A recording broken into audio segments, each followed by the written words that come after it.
Self preparation చేయాలని చాలామంది స్టూడెంట్స్‌కి ఈ మధ్య కాలంలో వస్తున్న సరికొత్త ఆలోచన, మంచి ఆలోచన. కాకపోతే ఏంటంటే సెల్ఫ్ ప్రిపరేషన్ అంటే ఏంటో తెలుసుకోకపోతే మాత్రం చాలా ప్రమాదం.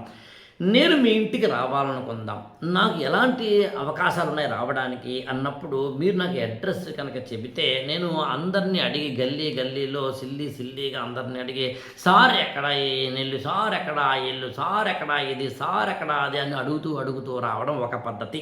లేదా మీరు నాకు గూగుల్ మ్యాప్ లొకేషన్ షేర్ చేస్తే కనుక ఆ గూగుల్ మ్యాప్ చెప్పే రూట్‌లో నేను రావడం ఇంకొక పద్ధతి. అలా కాదు సార్ ఒక క్యాబ్ బుక్ చేసుకొని హాయిగా నేను ర్యాపిడోనో అయితే కనుక ఓలానో బుక్ చేసుకొని ప్రశాంతంగా మీ దగ్గరికి వచ్చి రావడం ఇంకొక పద్ధతి. ఇందులో లాస్ట్ దాన్ని కోచింగ్ అంటారు, రెండవ దాన్నేమో మెంటరింగ్ అంటారు, మొదటి దాన్నేమో సెల్ఫ్ ప్రిపరేషన్ అంటారు. సెల్ఫ్ ప్రిపరేషన్‌లో మీకు మీరే రాజు, మీకు మీరే మంత్రి, మీకు మీరే బంటు అన్నీ మీరే. అలాంటి ఒకానొక పరిస్థితిలో సెల్ఫ్ ప్రిపరేషన్ చేస్తున్నప్పుడు మీరు 5 పాయింట్లు గుర్తుంచుకోండి. పాయింట్ నెంబర్ 1 ఏంటంటే మీరు ప్రిపరేషన్‌కి వెళ్ళడానికన్నా ముందు స్టాండర్డ్ బుక్స్ లిస్ట్‌ని మీరు తయారు చేసుకోవాలి.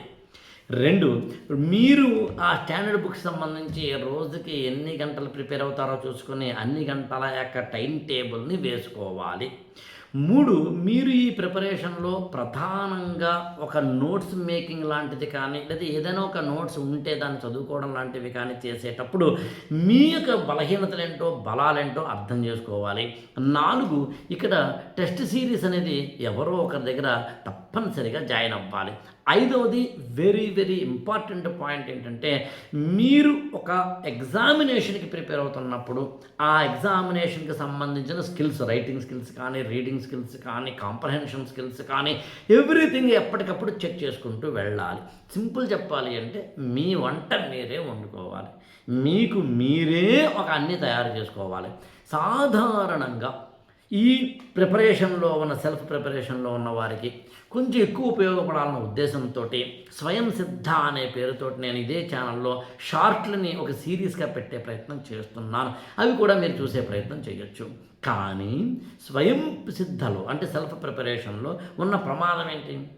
గుడ్డెద్దు చేలో పడ్డట్టుగా వెళ్తాం. ఎవరో ఒకరు మనకు ఉండాలి కదా! మనమేమనుకుంటున్నాం, యూట్యూబ్‌లో ఒక వీడియో ఉంది. ఆ వీడియో నేను చూశాను కదా!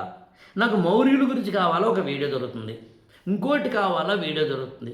నాకు ఇంత ఇన్ఫర్మేషన్ ఫ్రీగా దొరుకుతున్నప్పుడు నేనెందుకు వేరే చోటకి కోచింగ్‌కి వెళ్ళాలి, నేనెందుకు మెంటరింగ్‌కి వెళ్ళాలి అని చాలామంది అనుకుంటూ ఉంటారు. నా దృష్టిలో మాత్రం అది రాంగ్ అంటాను నేను. ఎందుకంటే మీరు ఎంత కాదనుకున్నా యూట్యూబ్‌లో మేము పెట్టే వీడియోస్ అనేవి ఓ చోట మీరు హిస్టరీ చదివారు, ఇంకో చోటేమో ఎకానమీ చదివారు, ఓ చోటేమో పాలిటీ చదివారు, ఇంకో చోట ఇంకోటో చదివారు. మొత్తం మీరు గందరగోళం అవ్వట్లేదా? అందరూ అన్ని రకాలుగా చెప్తూ ఉంటారు. ఎవరు ఇక్కడ ఫ్రీగా ఇవ్వరు. ఎవరైనా సరే తమ యొక్క మెటీరియల్ ఇలా ఉంటుందని మీకు చూపించి మీరు వీలైతే మా దగ్గర జాయిన్ అవ్వని చెప్తారు, నాతో సహా. మిగతా వాళ్ళు నా దగ్గర నేనైతే పూర్తి అలాగే పక్కా కమర్షియల్. ఏ తప్పే ఉంది? ఐఏఎస్ ఎగ్జామినేషన్ పాస్ అయిన తర్వాత స్టూడెంట్స్ శాలరీలు తీసుకోకుండానే ఐఏఎస్కి వెళ్తారా? ఐఏఎస్లో జాబ్ చేస్తారా? కాదు కదా! మరి ధర్మ అర్థ కామ మోక్ష అన్నారు కదా! అందుకని నువ్వు ఎగ్జామినేషన్కి ప్రిపేర్ అవుతున్నప్పుడు ఒక మెంటార్నో లేదా ఒక కోచ్నో పెట్టుకుంటే మంచిది, కోచింగ్కి వెళితే మంచిది. ఇందులో గ్రేడింగ్ ఎలా చెప్తానంటే మొదటేమో కోచింగ్ ఉండాలబ్బా, అది కూడా ఆఫ్లైన్ కోచింగే. ఆఫ్లైన్ కోచింగ్ కుదరకపోతే ఆన్లైన్ కోచింగు, ఆ 2 కుదరకపోతే మెంటరింగు, ఆ మెంటరింగ్‌లో కూడా మళ్ళీ ఆఫ్లైన్ మెంటరింగు, అది కుదరకపోతే ఆన్లైన్ మెంటరింగు, ఇవేవి కుదరకపోతే కనుక స్వయం సిద్ధలోకి వెళ్ళాలి. స్వయం సిద్ధలోకి వెళ్ళినప్పుడు కొంచెం అలర్ట్‌గా ఉండాలని చెప్పడమే నా ఉద్దేశం. ఈ సిరీస్‌లో నేను కొద్దిగా రిసోర్సెస్ ఎలా పొందాలి లాంటి వాటిని కూడా, నోట్స్ మేకింగ్ లాంటి వాటిని కూడా అని కొంచెం జాగ్రత్తలు చెప్పే ప్రయత్నం చేస్తున్నాను. All the best. IAS for all ఛానల్ని సబ్స్క్రైబ్ చేసుకోండి, లైక్ చేయండి, షేర్ చేయండి.